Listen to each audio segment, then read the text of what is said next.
ನ್ಯಾಯಕ್ಕಾಗಿ ಹೋರಾಟ, ರೈತ ಸಂಘಕ್ಕೆ ಅಯ್ಯಯ್ಯೋ ಅಯ್ಯಯ್ಯೋ ಸರ್ಕಾರವಂತೆ ಸರ್ಕಾರ ಕೇರ್ಲೆಸ್ ಆಗಿದೆ ಪಾಪ ಅವರಿಗೆ. ಸರ್ ಒಂದು ನಿಮಿಷ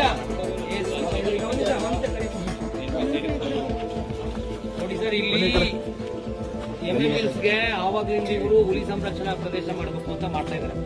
ನಾವು ಬಿಟ್ಕೊಡ್ತಾ ಇದ್ದೀವಿ. ಇಲ್ಲಿಗೆ ಟೈಗರ್ ರಿಸರ್ವ್ ಒಂದು ಮಾತ್ರ ಬರ್ತದೆ, ಹಿಂದೆ ಬರಲ್ಲ ಅಂತಲ್ಲ. ಅದ್ ಹೆಂಗೆ ಅಲ್ಲೇ ಎಲ್ಲ ಹಂಗಿದ್ರು ಬರ್ತಾರೆ ಸರ್, ಬರ್ತಾವ. ಹಾಗಾಗಿ ಅದಕ್ಕೋಸ್ಕರ ಇವ್ರು ಏನ್ ಮಾಡ್ತಾರೆ ಕೂತಿರ್ತಾರೆ. ಹಾಗಾಗಿ ಇವರು ಎಲ್ಲ ಹುಲಿಗಳು ಚಿರತೆ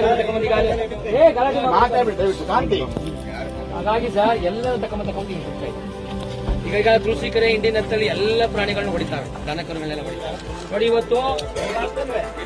ಇವತ್ತು ನಾಳೆಯಿಂದ ಇವರು ಪಾದಯಾತ್ರೆನೇ ಮಾಡಬೇಡಿ ಅಂತ ಹೇಳ್ತಾರೆ. ಆ ಒಂದು ಇದು ಮಾಡ್ತಾ ಇದಾರೆ. ಅವ್ರ ಜೊತೆಗೆ ಮತ್ತೆ ಯಾವುದೇ ಪರಿಹಾರಗಳನ್ನ ಕೊಡ್ತಾ ಇಲ್ಲ, ಅಸಡ್ಡೆ ಗೊತ್ತಿಲ್ಲ. ಮತ್ತೆ ದನಗಳನ್ನ ಒಳಗಡೆ ಬಿಡೋಗಿಲ್ಲ ಅಂತ ಮಾಡ್ತಾರೆ. ದನಗಳು ಒಳಗಡೆ ಬಿಟ್ಟಾಗ ದನಗಳು ದುಡ್ಡು ಹಾಕೊಂಡು ಮೇಯಿಸಿದ್ರೆ ಇವ್ರ ಆಟಗಳು ಗೊತ್ತಾಗುತ್ತೆ ಒಳಗಡೆ ಏನೇನ್ ಮಾಡ್ತಾರೆ ಅಂತ. ಅವ್ರು ಯಾರು ಕಾಡೋಡ ಇರಕ್ಕಿಲ್ಲ, ಎಲ್ಲರೂ ಈಚೆ ಬಂದ್ಬಿಡು. ಆ ಈಚೆ ಬಂದ್ಬಿಡಕ್ಕೆ ಎಲ್ಲ ಉದ್ದೇಶ ಎಲ್ಲ ಪ್ರಾಣಿಗಳು ತಂದು ನೋಡು, ಅವ್ರಿಗೆ ಬೆಳೆಗೆ ಪರಿಹಾರ ಕೊಡಲ್ಲ.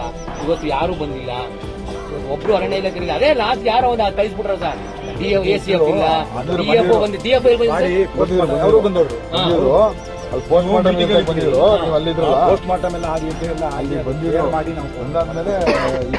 ಅರಣ್ಯ ಇಲಾಖೆ ಬಗ್ಗೆ ನಿಮ್ಗೆ ಪೂರ್ತಿ ಗೊತ್ತು. ಬಂಡೀಪುರದಿಂದ ಹಿಡಿದು ಎಲ್ಲ ಏನೇನಾಯ್ತು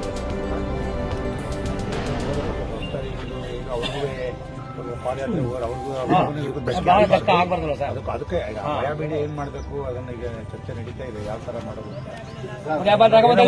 ಮೊನ್ನೆ BRT ತಗೊಂಡ್ಬಂದಿದ್ದಾರೆ, ಅಲ್ಲಿ ಹಿಡಿದು ಹುಲಿ ತಗೊಂಡ್ BRT ಹಾಕೊಂಡ್ರೆ BRT ಸ್ಟ್ರೈಕ್ ಮಾಡ್ತಾರೆ. ಬಂಡೀಪುರದಲ್ಲಿ ಹಿಡಿದಿಲ್ಲ, ನಂಜನಗೂಡಪುರದಲ್ಲಿ ತಗೊಂಬಂದು ಈ ಕಡೆ ಅರಣ್ಯ ಒಂದು ಸರ್. ಇವಾಗ ಮಹಾದೇಶ್ವರ ಬೆಟ್ಟಕ್ಕೆ ಕೋಟಿ ಗಂಟೆ ಒಂದು ತಿಂಗಳು ಬರುತ್ತೆ, 2.5 ಕೋಟಿ. ಈ ಅರಣ್ಯ ಎಂತ ಅರಣ್ಯ? ಆ ಮಾದಪ್ಪನ ಭಕ್ತಿ ಜಾತ್ರೆ ಬರ್ತಾರೆ. ಇಲ್ಲಿ ಶುರುವಾಯ್ತು ಶಿವರಾತ್ರಿವರೆಗೆ. ಶಿವರಾತ್ರಿ ಕಳೆದ 15 ದಿನದವರೆಗೆ ಒಳ್ಳೆ ಪಾದಯಾತ್ರೆ. ಒಂದು ದಿನಕ್ಕೆ 10,000 ಜನ ಕಡಿಮೆನೇ ಈ ತರ ಇವತ್ತೊಂದಲ್ಲ. ಇದನ್ನ ಅರಣ್ಯ ಇರಕ್ಕೆ ಗೊತ್ತಿಲ್ಲ. ನಾಲ್ಕು ಸ್ಟಾಪ್ ಮಾಡಿದ್ರು ಸರ್. ಎಲ್ಲರೂ ಒಂದೊಂದಾಗ ಮುಚ್ಕೊಬರ್ತಾರೆ. ನಾವೆಲ್ಲ ಹೋಗ್ತಿದ್ದಾಗ ಯಾವುದೂ ತೊಂದರೆಗಳಿಲ್ಲ ನೋಡಿ. ಈಗ ಅಲ್ಲಿ ಬೇನ್ಸುತ್ತ ಮೈಸೂರಿಗೆ ಬಂದಿದೆ. ಈ 3 ವರ್ಷ ಈಚೆಗೆ ಯಾರನ್ನ ಎಂಟ್ರಿ ಕೊಡ್ತಾರೆ. ಎಲ್ಲರೂ ಒಂದು ವಾರ ಬಂತು, ಎಲ್ಲ ಒಬ್ಬರ ಮಕ್ಕಳು ಎಲ್ಲ ಊಟ ಮಾಡ್ತಾರೆ. 3 ವರ್ಷ ಈಚೆಗೆ ಅನ್ನ ಸ್ಟಾಪ್ ಹೊರಗಡೆ ಎಂಟ್ರಿ ಕೊಡ್ತಾರೆ. ಹಬ್ಬದ ದಿನ ಒಂದಿನ ಮಾತ್ರ ಹೊರಗಡೆ ಯಾರು ಹೋಗಿಲ್ಲ. ಅಲ್ಲಿ ಫಸ್ಟ್ ಬೇನ್ಸುತ್ತ ಅಲ್ಲಿಗೆ ಬಂದಿದ್ದು ನಾವಿವತ್ತು ಅರಣ್ಯ ಎಲ್ಲಿತ್ತು ಪಾಲಿಕೆ ನಮ್ಗೆ 70-80 ಹೋಗ್ತಾರೆ. ಎಲ್ಲಿದ್ದು ಅರಣ್ಯ ಪಾಲಿಕೆಗಳು? ನಾವ್ ಏನಾಯ್ತು ನಮ್ಮ ದುಡ್ಡಲ್ಲಿ ಬರ ನಮ್ಗೆ ಗೊತ್ತಿಲ್ಲ, ಕಾಡ್ತಾ ಇರೋದಾಗಿ ನಮ್ಮ ಮನೆ ಇಂಥ ಬರೀ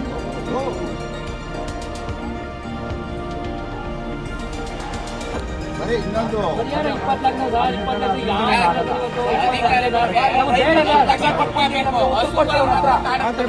20 ಲಕ್ಷ ನಾವೇ ರೈತರು ಕೊಡ್ತೀವಿ, ನಾವು ಹೋಗಿರೋ ಪ್ರಾಣ ವಾಪಸ್ ಕೊಡ್ತೀವಿ ಅಷ್ಟೇ.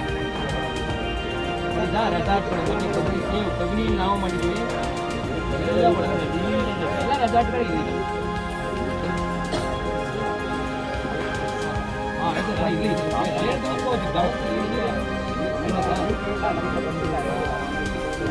ಕೊಲ್ನಾಟಿಗೆ ಸರ್ ಸಾಯಂಕಾಲದಲ್ಲಿ ಬಸ್ಸಿಲ್ಲ. ಅವ್ರು ಆ ಮಕ್ಕಳು ಹೋಗ್ಕೊಂಡು ಮಕ್ಕ ಹೆಂಗ್ ಹೋಗ್ಬೇಕು? ಇಲ್ಲಿಂದ 8 ಕಿಲೋಮೀಟರ್ ಇದೆ ಕೊಲ್ನಾಟಿ. ರೋಡಿಂದ 11 ಕಿಲೋಮೀಟರ್ ಇಲ್ಲ. ಸೂರು ಮರೂರಿಗೆ ಮಕ್ಕಳು 3 ಊರಿಗೆ ಒಂದು ಪಂಚಾಯತಿ ಊರು. ಆ ಊರಿಗೆ ಯಾರು ಇಲ್ಲಿ ಸಿಕ್ಕಾಪಟ್ಟೆ ಆನೆ ನೋಡಿ. ಈ ಬಸ್ ಇಲ್ಲ, ರಾತ್ರಿ 9-10 ಗಂಟೆ ಅಷ್ಟು ಸರ್. ಹೋಗಿ ಟೈಮ್ ಸಮಯಕ್ಕೆ ಸರಿಯಾದ ಬಸ್ ಇಲ್ಲ ಸರ್. ಈ ಟೈಮಲ್ಲಿ ಇಲ್ಲ ಸರ್ ಬಸ್ಸು. ಎಲ್ಲ ತಲುಪಿದ್ರೆ ನಾವೇನ್ ಹೋಗ್ಬೇಕು? ಜೀವನ ಏನ್ ಮಾಡ್ಬೇಕು?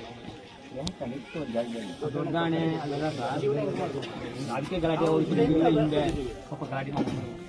ಯಾರು ನಮ್ಮ ಹಿಂದಿನ ಇದೇ ಉದ್ದೇಶ ಸರ್. ಇನ್ನೂ ಮೂಲಭೂತ ಸೌಲಭ್ಯ ಕೊಡಕ್ಕಾಗಿಲ್ಲ ಅಂತ ನೋಡಿ. ಕರೆಂಟು ಅರ್ಧಂಪರ್ಧ ನಿಂತೋಗುತ್ತೆ.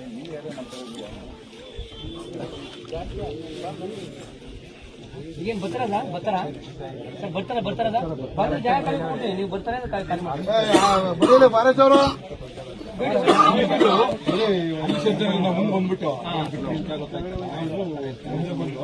ನಿಮ್ಮ ಭರವಸೆ ಕೊಟ್ಟರೆ ಬರ್ತಾರೆ ಕೇಳಿದೀವಿ ಬಟ್ ಮುಂಚೆ ಬರ್ಬೇಕಿತ್ತು ಇಷ್ಟೊತ್ತಿಗೆ ಅಲ್ಲೇ ಮುಂಚಿತವಾಗಿ ನದಿಯಿಂದ ಬಟ್ ಅವರು ಎಲ್ಲಿ ಮುಂಚೆ ಬರ್ತಾರಂತೆ ಒಂದು ಜಾಗ ಬಿಟ್ಬಿಡಪ್ಪ ಬರ್ಲಿ ಅವ್ರು